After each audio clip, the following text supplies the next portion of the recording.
everyone. In the last class, we discussed on the topic prepositions. What is a preposition? നമ്മൾ കഴിഞ്ഞ ക്ലാസ്സിൽ discuss ചെയ്തത് പ്രിപ്പൊസിഷൻസ് എന്തായിരുന്നു അല്ലേ? എന്താണ് preposition? Do you remember? Yes. Preposition is a word or a group of words that link the noun, pronoun and phrases to other words in a sentence. Coming to the point, yesterday in the last class we discussed the prepositions in, on, under. നമ്മൾ കഴിഞ്ഞ ക്ലാസ്സിൽ നോക്കിയിരുന്നത് prepositions ഏതൊക്കെയായിരുന്നു? In, on, under. The prepositions in, on, under indicates the position of one thing in relation to other. നമ്മൾ അത് ഇന്നലെ discuss ചെയ്തതാണ് already അല്ലേ? So today we can do a small worksheet. നമുക്ക് ഇന്നൊരു ചെറിയ വർക്ക്ഷീറ്റ് ചെയ്ത് നോക്കിയെങ്കിലോ? Are you ready? I had already prepared 3 questions here. So നമുക്ക് ഇന്നതൊന്ന് ചെയ്ത് നോക്കാം. നമുക്കതൊന്ന് മെമ്മറൈസ് ചെയ്ത് നോക്കാം.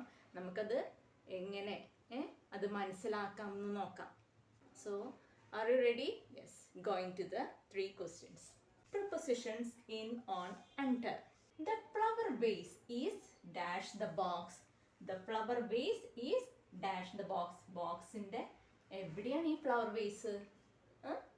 എന്താണ്?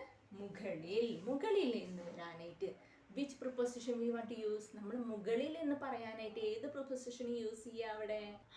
Yes, on the box. The flower vase is on the box. ബോക്സിന്റെ മുകളിലാണ് എന്ത്?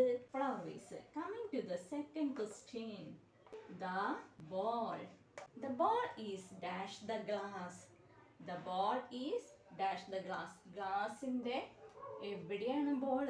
Look the picture here. Yes, the ball is എന്താണ്? ഉള്ളിൽ എന്ന് വരാനായിട്ട് നമ്മൾ ഏത് പ്രിപ്പോസിഷനെ യൂസ് ചെയ്യുക അവിടെ? ഇൻ.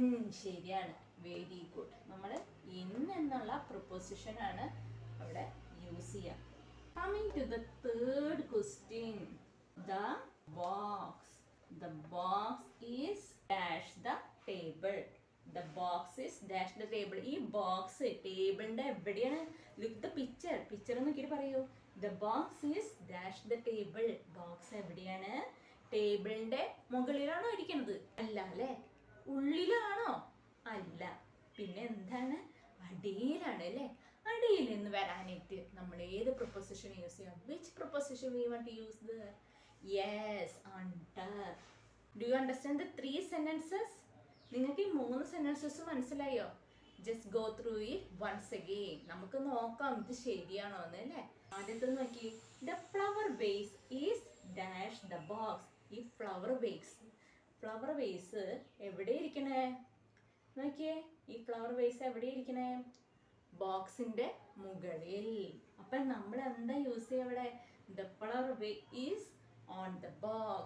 ബോക്സിന്റെ മുകളിൽ. Do you understand? നമ്മൾ ഇന്നലെ പറഞ്ഞിട്ടുണ്ടായിരുന്നു അല്ലേ? The prepositions in, on, under indicates the position of one thing in relation to other. നമുക്കത് ശരിയാണെന്ന് നോക്കണ്ടേ? നോക്ക്. Position of one thing in relation to other. ഈ ഫ്ലവർ വേസിന്റെ പൊസിഷൻ എവിടെയാന്നാ പറഞ്ഞത്? ബോക്സിന്റെ മുകളിൽ. അപ്പൊ ഈ സ്റ്റേറ്റ്മെന്റ്, ഈ സെന്റൻസ് ശരിയല്ലേ? ആണ്. അപ്പൊ ഈ സെന്റൻസ് കറക്റ്റ് ആണ്. Coming to the second one. The ball is in the glass. ഈ ബോള് ഗ്ലാസിന്റെ ഉള്ളിലാണോ? അതെ അല്ലേ? നമുക്ക് നോക്കാം ഈ സെന്റൻസ് ശരിയാണോ? ബോള് എന്തിന്റെ? ഗ്ലാസിന്റെ ഉള്ളിൽ. അപ്പൊ ആ സെന്റൻസ് ശരിയല്ലേ? ശരിയാണ്. Do you understand the 2 sentences? നിങ്ങൾക്ക് മനസ്സിലായില്ലേ 2 sentences? ഇനി അടുത്തത് നോക്കിയേ, last one, final sentence. The box is under the table. Box ടേബിളിന്റെ എവിടെയാന്നാ പറയണത്? അണ്ടർ. ശരിയല്ലേ?